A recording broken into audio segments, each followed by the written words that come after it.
What is going on, guys? My name is Clash with Nicholas, and I'm bringing you guys yet another episode of Clash Royale. So we just found out that about 5 hours ago that we're having a bouncing update that is coming out this Monday. So there's going to be some cards that are getting a buff for the very first time, and there's going to be, some cards that are, either got nerfed or still being worked on, such as the Electro Wizard and the Graveyard. So let's hop into this.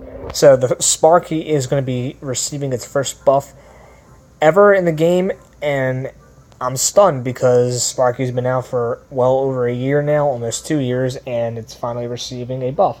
So Sparky will take less than 4 seconds to charge up its attack, and it will no longer one-shot a Sparky itself because the damage is being decreased by 15%. But for any other cards, I think this is a huge advantage now for Sparky.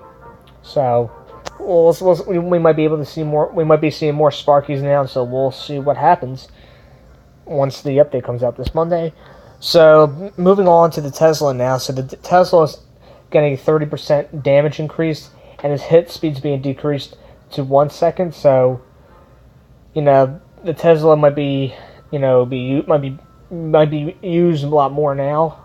Maybe we'll see what happens, but that means the Tesla will be able to one-shot minions and goblins. Not bad at all. So moving on to the Electro Wizard. So the Electro Wizard is getting a damage nerf by 4%, and its first attack comes 0.2 seconds slower. But there shouldn't really be no difference in the card. So besides its damage and its attack speed. The Graveyard. So so last update, the last balance update that happened back in August, the Graveyard was nerfed. It spawned 14 skeletons instead of 16, and it lasted from 10 seconds to 9 seconds. But this time, it's the duration is going back to 10 seconds, so the spell is going to last 10 seconds, and its radius has been decreased to 4. So the first skeleton spawn 0.5 seconds slower, so we're back to 16 skeletons, and the first half second after the spell is being played, the first skeleton will spawn, and then so on and so forth, and then the rest will spawn, and that should give you enough time to counter the Graveyard. But there shouldn't be no other changes, but this is sort of like a buff to the card, because now it's a smaller radius, so that means your skeletons will be able to get to the tower a lot faster. So that is a huge buff to the card. Moving on now to the Ken card. So the Ken card, hit points and its shield hit points are being increased by 5%. So the Ken card shield will survive a Mega Knight jump and hit. So that means the Ken card has gotten a huge buff. So that means it'll last a lot longer. And who knows, we might see Graveyard and a Ken card deck probably coming soon, probably if that ever happens. So we'll see what happens. Moving on to the Lightning Spell. The Lightning Spell is being nerfed. So its damage is being decreased by 3%, and its radius is going to be 3 from 3.5. So the circle is a lot smaller now. And it's going to be doing less damage. So this is a buff to the 3 Musketeers and the Inferno Dragon. Not Inferno Dragon. The 3 Musketeers and the Inferno Tower. So that's going to be a huge buff to those cards. The reason why the Inferno, and mainly the Inferno Tower, because since we have a smaller circle now, and usually with the Lightning Spell, with a bigger circle like 3.5, with the radius being 3.5, that means you can hit both the Inferno Tower and the Archer Tower. But since the radius is being decreased to 3 now, that means the lightning spell will probably be only able to hit only 1 tower or 1 building. So that's a huge nerf to the lightning spell, and also buffs to other cards that are not receiving a nerf or a buff. So finally moving on to the Valkyrie, she's getting a damage increase. So the Valkyrie will one-shot a princess, a dark goblin, and it's only going to take 3 hits to kill barbarians. So we'll probably be seeing more Valkyries now. I hope so. I don't think she's ever received a nerf. I'm not 100% sure. I would have to read up on that on the internet. So that's good for the Valkyrie. So we might be seeing her a lot more too. And let's move on to other things. There's going to be some bug fixes. So the Bandit and the Mega Knight are being fixed. So the Bandit and the Mega Knight dashing / jumping, it has a shorter distance. I don't know what that means, I think. So I guess, it's a shorter distance. I don't know.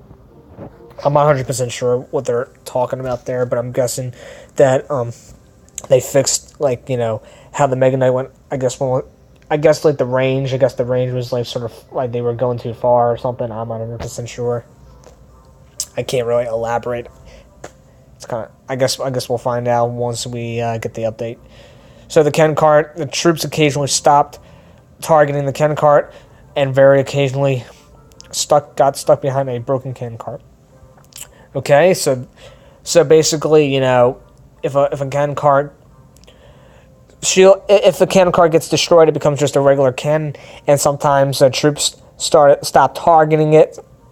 So it's kind of weird, but that they fixed that finally. Yeah.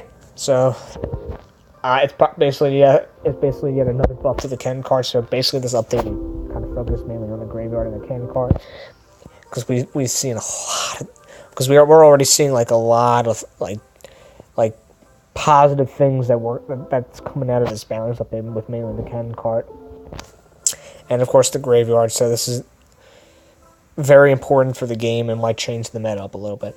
So for the Inferno Dragon, the damage. So basically, the damage is not going to be reset after you break a shield off of the Ken cart, the Dark Prince, and guards. So it's not going to go down to tier 1 damage. It's going to stay up high, not unless if you zap it to reset it. And then troop pathfinding. Troops steering towards an unexpected lane. Behavior shouldn't be more as expected now. So it's kind of like, if I play a giant towards the left side of the river, the troops will, basically change its direction and start going after the giant. So and not instead of the tower. So what should happen then now is, let's just say if someone did that, for instance, like try to pull it over, it should be a lot more difficult now to do so, and that means the troop, whatever troop crossing the bridge should be going towards the tower. So they kind of fixed that up a little bit, which I kind of think is cool because, for cycle decks, a lot of people like to use skeletons to pull stuff over, or use the Ice Spirit to lure troops over as well. So that's sort of a good way to fix it, because there's a lot of people that like to basically use cycle decks to defend off big pushers by using 1 to 3 elixir cards. So that's a huge disadvantage now to cycle decks, which I'm very happy about. So this is pretty much it, guys. I know I kind of talked really fast, and I know that it was kind of a little bit longer. And I should have just given a quick explanation, just move on, but I'm very excited for the balancing update. Just give me your feedback by commenting below. And if you want to see more of my Clash of Clans and Clash Royale content, please hit that subscription button down below, and I will see you guys next time. Peace out.